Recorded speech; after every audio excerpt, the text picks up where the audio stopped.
Red Bull co-founder Dietrich Mateschitz died in October this year, aged 78. Red Bull will honor the wishes of their late co-founder Dietrich Mateschitz and invest in a new wind tunnel in a bid to stay at the top of F1. The Austrian billionaire businessman, who owned 49% of the Red Bull GmbH company, died last month aged 78 after a battle with pancreatic cancer.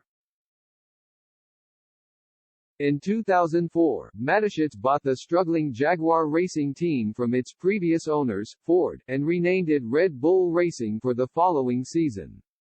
The team has since prospered, with Sebastian Vettel winning 4 straight titles from 2010 to 13, and Max Verstappen prevailing in both 2021 and this season. Indeed, Verstappen was one figure to publicly pay tribute to Mateschitz ahead of the United States Grand Prix last month, where all F1 personnel stood for a moment of silence in his honor.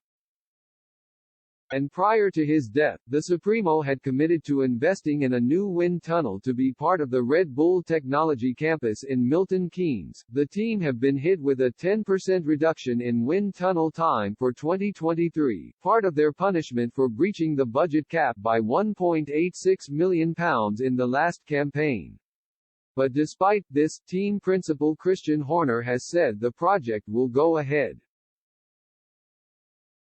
It was one of the commitments that Dietrich made to the business, to invest in a new tunnel, Horner told the race, before admitting the current model needed upgrading.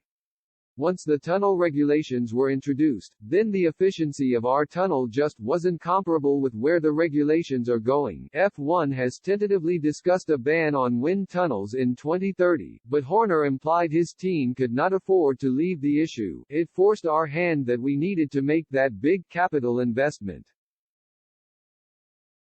So, that's what we've chosen to do. However, the 48-year-old believes that the sport does indeed need to take a different direction in future, lamenting that some F1 teams have opposed the initial proposal. When you look at the way the world's going, simulation is playing a bigger and bigger role, he added. We should have been brave enough to look at walking away from tunnels in the future.